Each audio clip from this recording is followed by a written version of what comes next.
An entire world is ready for you to start your career teaching the path to wellness. Mastering the science of mindfulness. And the art of coaching. To help clients achieve mental, emotional, and physical betterment of life. Through movement, nutrition, recovery, and regeneration. Because impacting one person impacts a family. Impacting a family impacts a community. And impacting a community impacts the world. Become an NASM certified wellness coach. You're listening to the NASM-CPT Podcast with Rick Richey, the official podcast of the National Academy of Sports Medicine.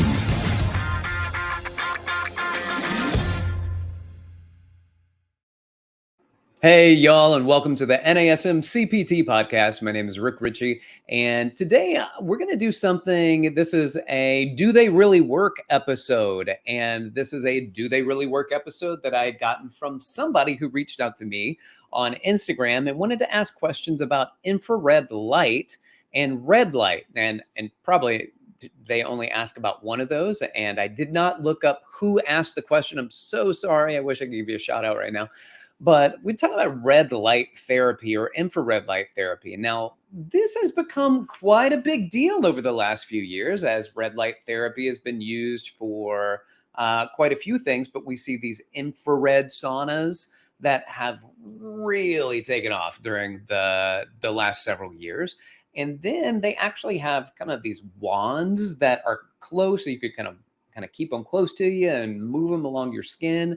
They have red light panels that you can set up in your room, hang over a door, put in your office, and you can get benefit from the red light that comes from the panels. Just the color red in the light. But here's the question. Do they really work?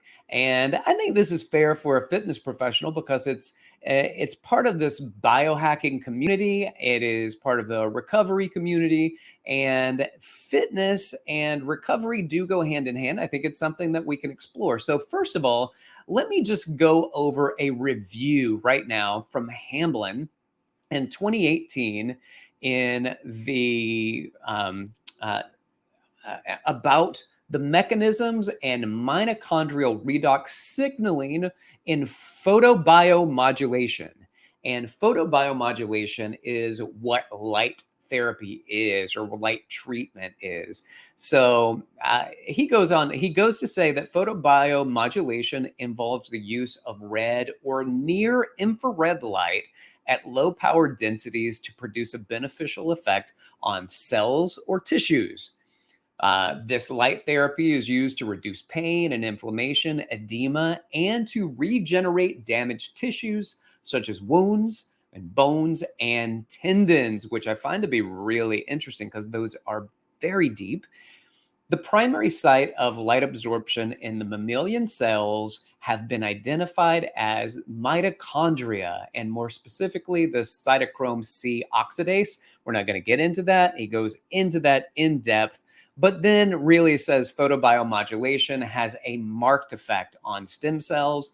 And this has also then been away from mitochondrial redox signaling, and that the light therapy can act as a preconditioning regimen and can interact with exercise on muscles. So there's a little bit of information about red light and infrared light. They talk about different types of light. So there's red light, which is the color red that you see. So you paint a light bulb red and it's going to be red light. Well, you also have infrared light. And infrared light you cannot see. So the infrared saunas, you go into an infrared sauna and you're like, why isn't it red in here? It's just dark. And that's because you cannot see it, but the heat being emitted from those saunas is coming from the emission of infrared light. There is near, mid, and far range infrared light. Near infrared light doesn't get as deep, and then a far infrared light seems to be able to get deeper and penetrate deeper into the skin. Well, what are some of the effects of far infrared saunas when it comes to strength and endurance training. So this was a study that was done in men. There were 10 volunteers that did this. There was light therapy, the infrared light therapy, and then there was a traditional sauna. And what they did is they took these 10 physically active male volunteers and they did a workout. And then it was either 60 minutes doing hypertrophy training, a strength training session, or a 30 to 40 minute maximal endurance training session. And then they sat in a room, like a room temperature room, for 30 minutes.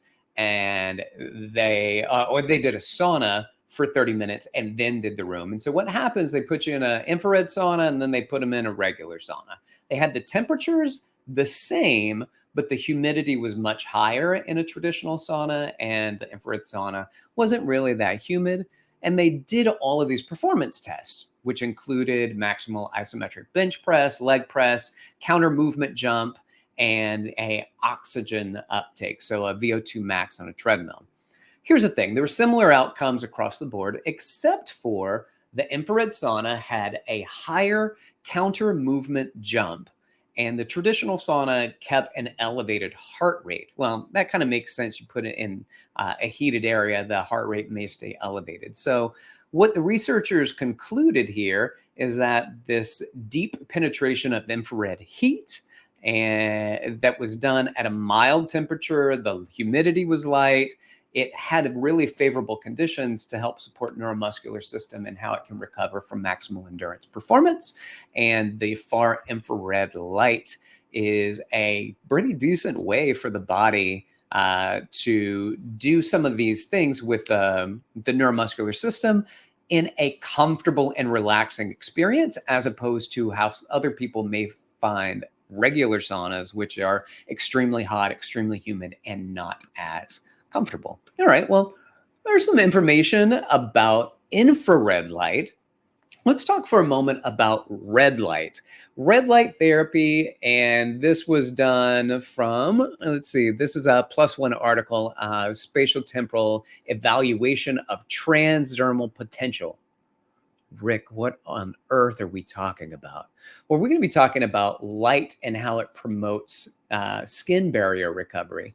And this is just like a real quick pop in. 2019, Kono et al. Said an accelerated recovery using this infrared light was observed, and they found out the influence of light stimulation was accelerating barrier recovery, so that there may have been damage to the skin, and that the infrared light accelerated how fast the skin recovered. But then they also did something else. They used a different type of light. So they used a blue light, and they used purple light, and they found that those were ineffective at accelerating the barrier recovery, so skin recovery that was damaged. So red light may seem to facilitate recovery when it comes to just like topical skin here.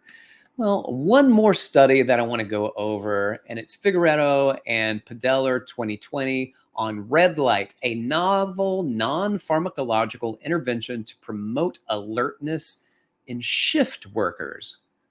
Personal trainers, y'all are shift workers. I don't know if you knew that, but we work in shifts, and sometimes we have some really long days. Here, I'm just going to go to the conclusion is that they did these field studies, and they showed positive effect of red light for promoting alertness and certain performance outcomes during the day and at night. So the practical applications are that red light may be used to improve response time in shift workers, even though continued research will need to be done. But they find that to be pretty interesting. So whoever asked the question, I don't know if you ask about infrared light or red light, but both seem to be beneficial in different aspects of recovery. And that may be something that you as a fitness professional go, look, I'm kind of interested in red light, and maybe that can help facilitate how sore my legs are.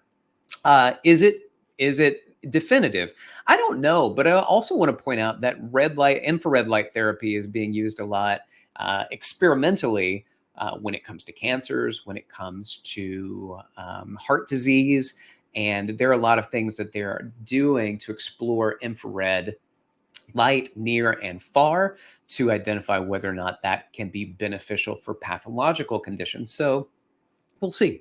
These are things that we don't need to discuss as fitness professionals, but when it comes to exercise, counter movement jumps, the ability for us to potentially use it to facilitate some type of recovery seems to be slightly indicated. So with that said, red light therapy, you want to do a red light sauna, go for it. Jump in. I think that it might be mildly beneficial. It's certainly, and as you do it more and more, then you might get more and more benefits. I'm just saying, if you do it one time, probably not going to be super supportive, but doing it to get more exposures to red light or infrared light might be beneficial.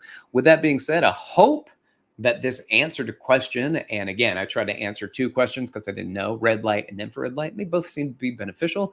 And if you can use it, figure it out, give it a try, see what it's like for you. Thanks for listening. My name is Rick Richey. You want to know if things really work, you can reach out to me on Instagram at dr.rickrichey and shoot me a DM. Let me know what you want to know if it really works. And then you can also email me at rick.richey@nasm.org. Thanks for listening. This has been the NASM-CPT Podcast.